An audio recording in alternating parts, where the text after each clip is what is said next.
Καλησπέρα και από μένα. Ευχαριστώ και εγώ εκ μέρους του Εκτός Γραμμής για την παρουσία σας εδώ. Ελπίζω να μην σας κουράσουμε πάρα πολύ με τις εξαντλητικές μας εισηγήσεις, που δυστυχώς είναι μια έξι και μια τάση που την έχουμε, φαίνεται, όλοι στο πάνελ. Προσπαθώ να σας αδικήσω μάλλον.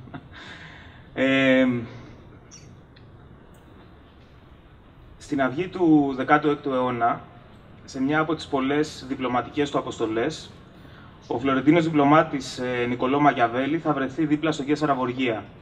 Η θητεία του δίπλα στο Καίσαρα Βοργία θα σηματοδοτήσει για τον Μακιαβέλη μια τεράστια πολιτικοθεωρητική εμπειρία. Ξεκινώντας από ένα μικρό κομμάτι γης που του παραχώρησε ο πατέρας του περίπου για να τον ξεφορτωθεί, και καθοδηγούμενος από την ιδέα της ενοποίησης των διάσπαρτων Ιταλικών πόλεων κάτω από μια ενιαία ηγεμονία που θα τερματίσει τον ανταγωνισμό των επιμέρους ηγεμονιών και θα αποκρούσει την ξένη κατάκτηση, ο Καίσαρας Βοργίας φτάνει, λίγο πριν η τύχη του εξαντληθεί και ο ίδιος καταβληθεί από την ασθένειά του, να κατακτήσει ένα σημαντικό μέρος της Ιταλικής επικράτειας, ενοποιώντας την σε ένα κράτος. Συγκλονισμένος από την πολιτική εμπειρία της παρολίγων επιτυχημένης απόπειρας αυτής, της απόπειρας δημιουργίας δηλαδή μιας νέας ηγεμονίας υπό ένα νέο ηγεμόνα, όπως θα την κωδικοποιήσει, και παραγωνισμένος πλέον μετά την παλινόρθωση των Μεδίκων από την πολιτική ζωή της Φλωρεντίας, εξορισμένος σε μια μικρή εξωτική κατοικία, ο Μακιαβέλη θα γράψει το 1513 τον περίφημο ηγεμόνα. Πρόκειται για ένα πολιτικό θεωρητικό μανιφέστο, μια πραγματεία για την πολιτική πρακτική, που από τις κυρίαρχες αναγνώσεις έχει λιδωρηθεί ως περίπου η αποθέωση της πολιτικής ανηθικότητας, ως η θεωρητική νομιμοποιητική βάση της θέσης πως για την επίτευξη κάθε σκοπού ο κυρίαρχος, ο ηγεμόνας, οφείλει να μετέλθει κάθε μέσου. Στην πραγματικότητα, ο ηγεμόνας αποτελεί για τον Μακιαβέλη μια μοναχική κραυγή, ένα κάλεσμα στους αιώνες, μια διαρκή έκκληση για τη δημιουργία μιας ενιαίας πολιτικής κοινότητας στην Ιταλική επικράτεια, ενός ενιαίου Ιταλικού κράτους, με άλλα λόγια για τη δημιουργία μιας κοινής πολιτικής υποκειμενικότητας, μια νέας Ιταλικής εθνικής υποκειμενικότητας. Ο ηγεμόνας, στολικαυγές της ανάδυσης των καπιταλιστικών σχέσεων, είναι η κραυγή του Μακιαβέλη για την ανάγκη ενός ενιαίου κράτους, για την ανάγκη αυτής της ενιαίας Ιταλικής εθνικής ταυτότητας. Είναι η προσπάθεια να στοχαστεί την αναγκαιότητα της Ιταλικής εθνογένεσης πολύ πριν αυτή εκκινήσει, αλλά πολύ περισσότερο πριν καν μπορέσει να αποτελέσει κανένα μακρινό όνειρο, μιας που η Ιταλική επικράτεια την περίοδο εκείνη βούλιαζε κάτω από τους ανταγωνισμούς των επιμέρους κληρονομικών θρησκευτικών ηγεμονιών. Από μια άποψη, και φυσικά υπό την προϋπόθεση κανείς να συγχωρήσει τη χοντροκομμένη ιστορική αναλογία, σήμερα είμαστε στο ίδιο περίπου σημείο. Η ελληνική αριστερά και δύο οι πιο ριζοσπαστικές εκδοχές της βρίσκονται κατά βάση αντιμέτωπες η μία με την άλλη, ανταγωνιζόμενες για την ηγεμονία σε μια επικράτεια που διαρκώς συρρικνώνεται, κατακτούμενη από όσους οι ίδιες αυτές εκδοχές τυπικά θεωρούν ως πραγματικούς ταξικούς ανταγωνιστές τους. Ας αφήσουμε όμως αυτή λίγο την αναλογία να αιωρείται. Το 1982, σε ένα μικρό, αρκετά ελεύθερο, σχεδόν λογοτεχνικού ύφους φιλοσοφικό κείμενο, ο Λουί Αλτουσέρ συμπυκνώνει μερικές σκέψεις που φαίνεται ότι τον βασανίζουν για χρόνια. Το βασικό του ερώτημα είναι πώς μπορούν να δημιουργούνται νέες σύνθετες οντότητες, νέες δομές. Πώς μπορεί δηλαδή να μεταβούμε από μια υφιστάμενη κατάσταση ή δομή που αναπαράγει διαρκώς τις συνθήκες ύπαρξής της σε μια άλλη. Υπό μια έννοια, ο Αλτουσέρ εδώ στοχάζεται στην επικράτεια εκτός της κανονικότητας και της ομαλής αναπαραγωγής της. Στοχάζεται πιθανώς, έστω και εξαιρετικά συγκαλυμμένα, στην επικράτεια της Επανάστασης. Σημείο αφετηρίας του είναι η μεταφορά του Επίκουρου για τα περίφημα άτομα που πέφτουν παράλληλα στο κενό, από μια μικρή παρέκκληση ενός εκ των οποίων μπορούν να δημιουργηθούν συναντήσεις ανάμεσά τους, να ανατραπεί η κανονικότητα της υφιστάμενης κατάστασής τους και να δημιουργηθούν πιθανές ενσωματώσεις, έως και ριζικές τροποποιήσεις αυτής της κατάστασης. Εκκινώντας από εκεί, ο Αλτουσέρ προτείνει την ιδέα ότι υπάρχει στην ιστορία της φιλοσοφίας ένα υπόγειο ρεύμα, το λέει, το υπόγειο ρεύμα ενός υλισμού ακριβώς της συνάντησης, που απαντά, έστω και ως υποτελής πλευρά, σε όλη την ιστορία της φιλοσοφίας, στο έργο των μεγαλύτερων φιλοσόφων. Από τον Επίκουρο στο Λουκρίτιο και από εκεί στο Μακιαβέλη και το Σπινόζα, και αργότερα στο Χόμπς, στο Λοκ, το Ρουσό, μέχρι το Χάιντεγκερ και τον Τεριντά. Και φυσικά στο Μάρξ, κυρίως στο Μάρξ. Στη μεταφορά των ατόμων του Επίκουρου, των κατηγορημάτων του Σπινόζα, του συνδυασμού τύχης και ικανότητας του Μακιαβέλη, του περίφημου υπάρχει του Χάιντεγκερ, στη θεωρία της πρωταρχικής συσσόρευσης του Μάρξ, ο Αλτουσέρ διαβάζει την ενδεχομενική δυνατότητα συνάντησης στοιχείων με ανεξάρτητη μεταξύ τους ιστορία, των οποίων δηλαδή η ιστορική παραγωγή δεν υπόκειται σε κάποια τελεολογία, σε κάποια νομοτέλεια ή σε κάποιον εξελικτικισμό. Στοιχείων τα οποία, εφόσον συναντηθούν σε κατάλληλες πρωτότυπες συνθήκες, πάντα πρωτότυπες συνθήκες, μπορούν να δημιουργήσουν νέες δομές, νέες σχέσεις, νέες συνθήκες και προτεραιότητες αναπαραγωγής και να διακόψουν τις προηγούμενες προτεραιότητες και συνθήκες αναπαραγωγής. Να διακόψουν την ύπαρξη, το πεδίο, την επικράτεια, τον τόπο των προηγούμενων σχέσεων και της αναπαραγωγής τους. Αν όμως η δημιουργία νέων οντοτήτων, κοινωνικών ή πολιτικών κοινοτήτων, νέων τόπων, προϋποθέτει καταστατικά όχι την απλή ομαλή μετεξέλιξη μιας προηγούμενης δομής, αλλά τη συνάντηση διαφορετικών ανεξάρτητων μεταξύ τους στοιχείων, οποιαδήποτε τέτοια ή κάθε τέτοια συνάντηση από μόνη της δεν εξασφαλίζει αυτή τη δημιουργία.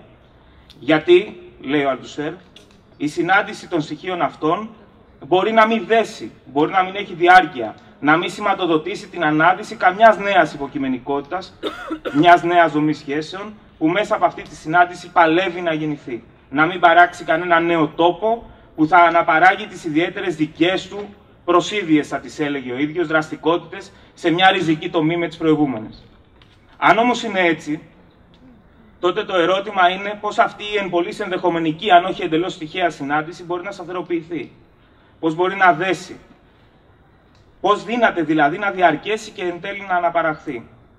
Την απάντηση σε αυτό το ερώτημα, που είναι και το καθοριστικό, το ερώτημα δηλαδή που εν πολλοίς καλύπτει κάθε δυνατότητα μιας επαναστατικής, πάρτε το λίγο πιο φιλολογικά, τομής σε οποιοδήποτε πεδίο, ο Αλτουσέρ θα την αναζητήσει πρωτίστως στο Μακιαβέλη και ιδιαίτερα στον ηγεμόνα.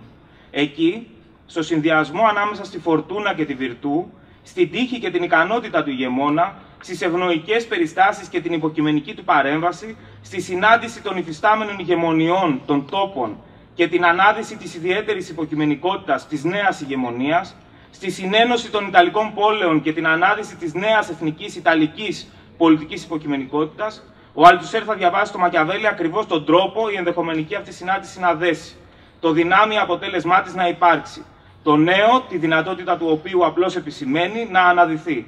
Ένα νέο του οποίου η συνείδηση, η επιδίωξη, η υποκειμενικότητα, η πολιτική βούληση ύπαρξης πρέπει να καθοδηγήσει την εξέλιξη της συνάντησης των επιμέρους στοιχείων που λαμβάνουν μέρος σε αυτήν και να εγγυηθεί το δέσιμό της, τη δημιουργία αυτού του νέου περίφημου τόπου. Ναι, λοιπόν, από μία σκοπιά, ακριβώς αυτό το σημείο είμαστε σήμερα. Επιμέρους στοιχεία, φυσιογνωμίες, πρακτικές, προγραμματικές αρχές, ιδεολογικές προσεγγίσεις, θεωρητικές αναζητήσεις, στρατηγικές αφετηρίες, οργανωτικές συγκροτήσεις, κοινωνικοί πειραματισμοί, πέφτουν ως άλλα άτομα του επίκουρου παράλληλα στο κενό. Επιμέρους τόποι, επιμέρους ηγεμονίες διατάσσονται καθεμία μόνη της απέναντι στον κοινό εχθρό, ως άλλες διάσπαρτες Ιταλικές πόλεις του Μεσαίωνα. Επιμέρους ριζοσπαστισμοί στο πολιτικό πρόγραμμα, στις κοινωνικές πρακτικές, στην αντίληψη της πολιτικής, στις θεωρητικές αναζητήσεις, στις στρατηγικές αφετηρίες μένουν μετέωροι, εκτός των άλλων και υπό το φως μιας έντονης καχυποψίας υπό την οποία έχουν γαλουχηθεί. Πρόκειται βέβαια για τα στοιχεία, τις συγκροτήσεις στρατηγικές που αναδύθηκαν μέσα στα όρια μιας αριστεράς εισήτας. Μιας αριστεράς που, όπως η ελληνική αριστερά της μεταπολίτευσης, που εντός εισαγωγικών μεγάλωσε υπό την αστική ηγεμονία και αναπτύχθηκε στο έδαφος της. Μιας αριστεράς που σε καμία εκδοχή της, είτε σε αυτήν της σταλινικής ορθοδοξίας, είτε σε αυτήν της ιδεολογικής και αγωνιστικής επιμονής στην αντικαπιταλιστική προοπτική, είτε σε αυτήν μιας ορισμένης εκδοχής διαχείρισης του κρατικού μηχανισμού, δεν κατάφερε να αμφισβητήσει ριζικά αυτή την αστική ηγεμονία, αναδεικνύοντας τον στόχο μιας άλλης πολιτικής εξουσίας και ενός ριζικά διαφορετικού δρόμου κοινωνικής ύπαρξης, μιας ρήξης με τα υπεριαλιστικά δεσμά και τις προτεραιότητες της αναπαραγωγής των καπιταλιστικών σχέσεων. Και σήμερα, μετά από 5 χρόνια κρίσης, αυτή η αριστερά ζει την εξάντληση του υποδείγματος όλων των εκδοχών της. Την εξάντληση του υποδείγματος μιας εκταριστικής συγκρότησης που αποθεί το κατεξοχήν επίδικο της ταξικής αναμέτρησης στην εξουσία, στο επέκεινα κάποιου αόρισου σοσιαλιστικού μέλλοντος, τείνοντας αντικειμενικά να ενισχύσει την ηγεμονία και τη σταθερότητα του ταξικού αντιπάλου. Την εξάντληση του κυβερνητισμού ως ιδιαίτερης εκδοχής διαχείρισης του υπάρχοντος με ορίζοντα ακριβώς την αναπαραγωγή του και επιδίωξη πιθανώς μια ευνοϊκότερη για τα λαϊκά στρώματα εκδοχή, που όμως δεν μπορεί παρά να διαψευστεί δραματικά. Την εξάντληση του ευρωπαϊσμού ως δίθεν συνώνυμου κάποιας δυνατότητας προοδευτικής κατεύθυνσης ενός κάποιου ευρωπαϊκού τόπου, την εξάντληση μιας κοινωνικίστικης αντίληψης του κοινωνικού, της επένδυσης στα κοινωνικά κινήματα ως αντικατάστατου της συγκρότησης σε πολιτικό επίπεδο, την εξάντληση της υπερπολιτικής αντίληψης του πολιτικού, της εύκολης διεξόδου στο κεντρικό πολιτικό για να αποφύγει κανείς τα πραγματικά προβλήματα στο κοινωνικό και τη διαρκή επένδυση σε μια στιγμή που τελικά δεν έρχεται ποτέ.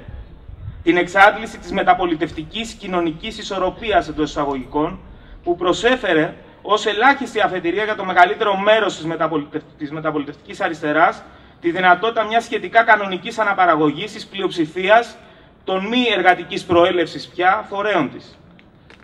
Την εξάντληση μιας παρέμβασης στο εργατικό κίνημα με αποκλειστικό επίκεντρο το επίσημο συνδικαλιστικό κίνημα, που από καιρό έχει χάσει τη δυνατότητά του να εκπροσωπεί την πλειοψηφία των εργαζόμενων στρωμάτων του ιδιωτικού τομέα και πολύ περισσότερο το τεράστιο πλήθος των ανέργων, των επισφαλών εργαζομένων και της υποψήφιας εργατικής δύναμης.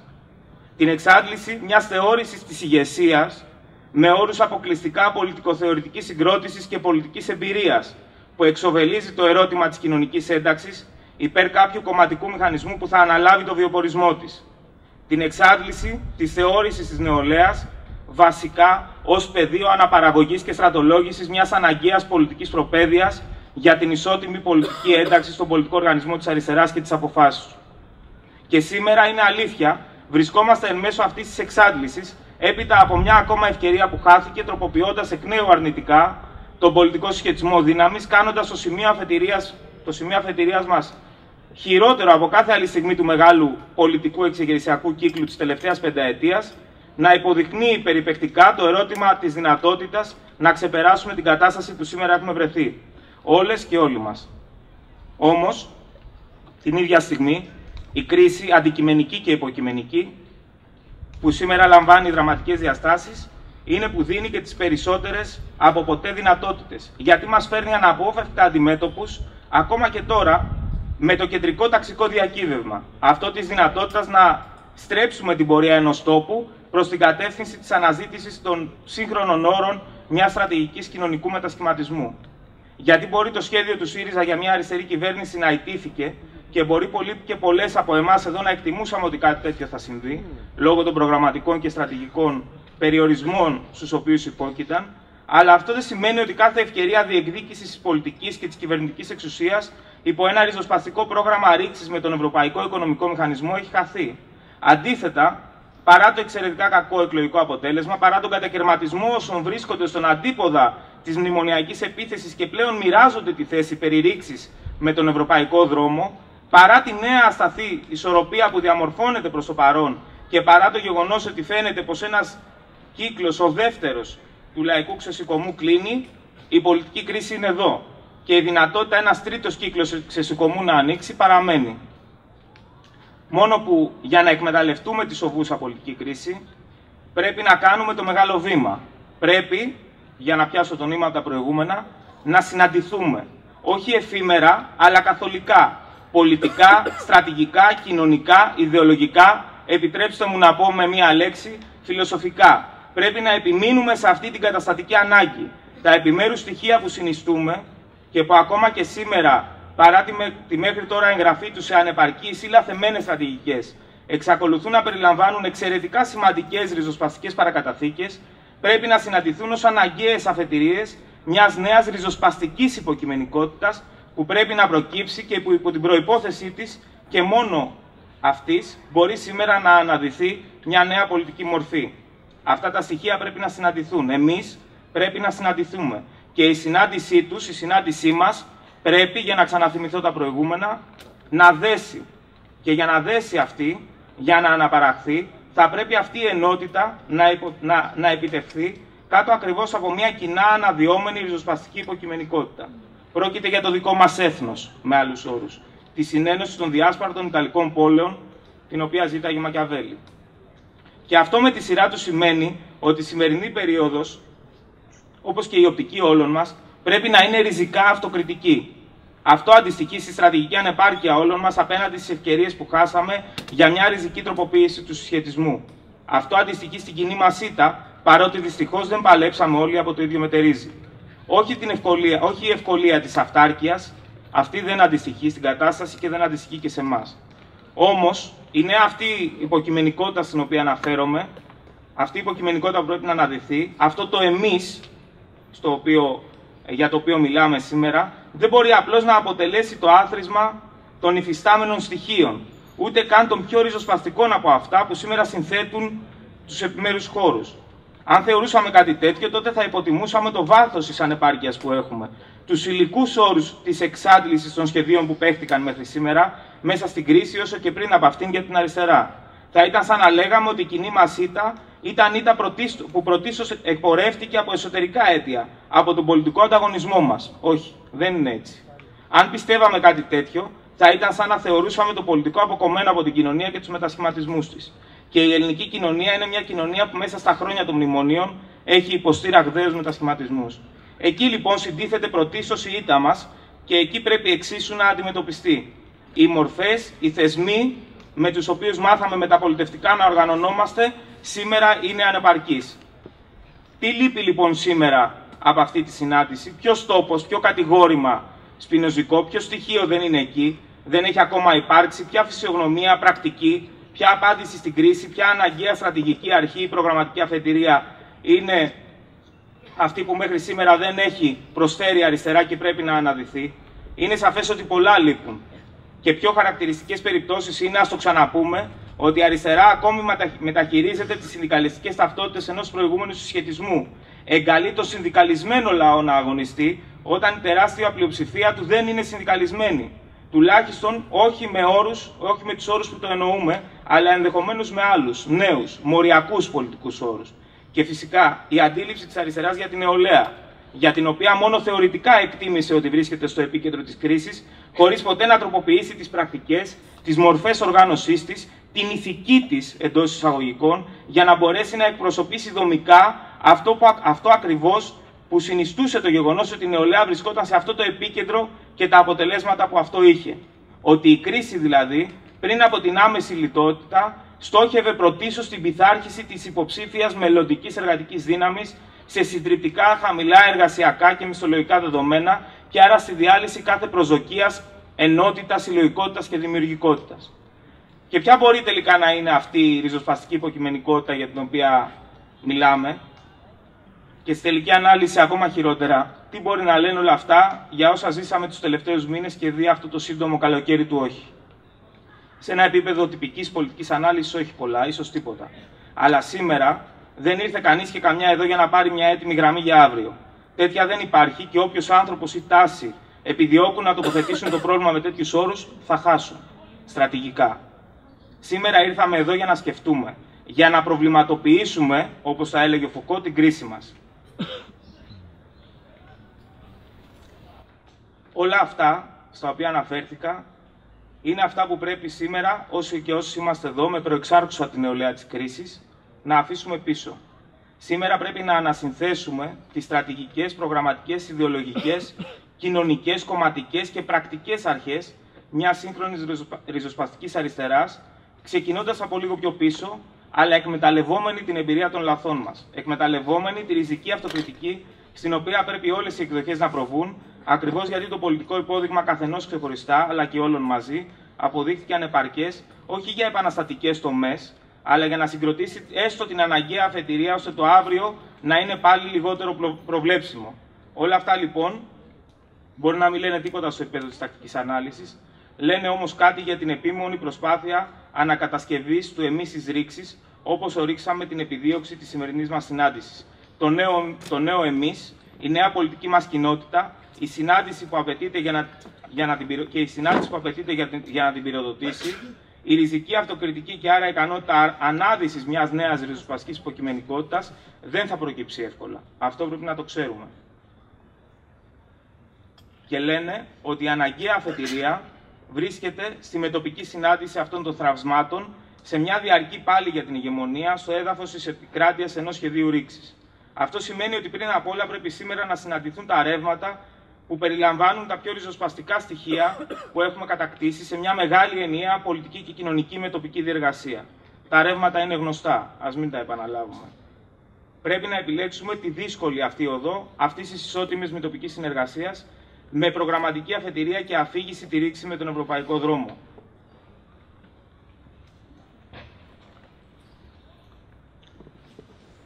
Αν λένε λοιπόν κάτι όλα αυτά, είναι ότι η συνάντηση αυτή δεν θα είναι μια απλή ενότητα. Θα πρέπει να είναι πριν απ' όλα ένας μεγάλος μετασχηματισμός. Θα πρέπει να παλέψουμε ώστε να δούμε τι είναι αυτό το νέο το οποίο θέλουμε να αναδειχθεί. Γιατί ξέρουμε ότι αυτό που είμαστε μέχρι τώρα, αυτά τα θραύσματα, είναι πεπερασμένα. Και θα πρέπει να συνδυάζει αυτό το νέο τα στοιχεία των προηγούμενων χώρων, τα προοδευτικά στοιχεία των προηγούμενων χώρων, καταπιέζοντας ταυτόχρονα τα συντηρητικά του στοιχεία, που θα συνδυάζει λόγου χάρη την ταξική ανεξαρτησία και την ανυποχώρητη κινηματική δράση με την εμπειρία της αυτόνομης οργάνωσης των κοινωνικών αντιστάσεων και των πολιτικοσυνδικαλιστικών σχημάτων κοινωνικών χώρων, νεολαίας, σωματείων και γειτονιών. Την ταξική και κοινωνική αλληλεγγύη με τη διαρκή διεκδίκηση των κοινωνικών κρατικών υπηρεσιών. Τη στράτευση στους κοινωνικούς αγώνες, ταυτόχρονα με την στράτευση στην πολιτική πάλη. Την αναζήτηση μιας σύγχρονης επαναστατικής στρατηγικής με την ξεροκέφαλη επιμονή στην επικαιρότητα του επαναστατικού δρόμου. Την ανανέωση της μαρξιστικής θεωρίας με την απόκριση των αναθεωρητικών αποπειρών. Την απόπειρα ανάδυσης νέων κομματικών μορφών που θα αντιστοιχούν στο κοινωνικοπολιτικό μπλοκ που πρέπει να συγκροτήσουμε. Ίσως όλα αυτά να αποτελούν μια μακιαβελική φωνή βόντος εν διερήμο. Είναι αλήθεια ότι μπορεί να ακούγονται σαν τέτοια. Αλλά νομίζω ότι αν κάτι πρέπει να κάνουμε σήμερα, είναι να ξεκινήσουμε να βάλουμε την αφετηρία, ώστε να μην επιτρέψουμε στα συντηρητικά στοιχεία που υπάρχουν μέσα σε όλους μας και σε όλες τις συγκροτήσεις να νικήσουν. Με αυτή την έννοια, όντως, κανείς από εδώ δεν μιλάει απλώς για να μιλήσει. Δεν αρκεί απλώς να πούμε μερικά καλά πράγματα μεταξύ μας, αλλά πρέπει να αποκτήσουμε μια συστηματική επαφή. Πρέπει να ορίσουμε, δεν αρκεί να μιλήσουμε μόνο, πρέπει να ορίσουμε σήμερα την πραγματική υλική αφετηρία για όλα αυτά. Τους τόπους, τον τόπο, τον ενικό τόπο, στον οποίο θα συναντηθούμε, αλλά και την επιμονή μας στην επιτυχία αυτής της συνάντησης και στην αναγκαία ανάδυση αυτής της νέας ριζοσπαστικής υποκειμενικότητας. Ευχαριστώ.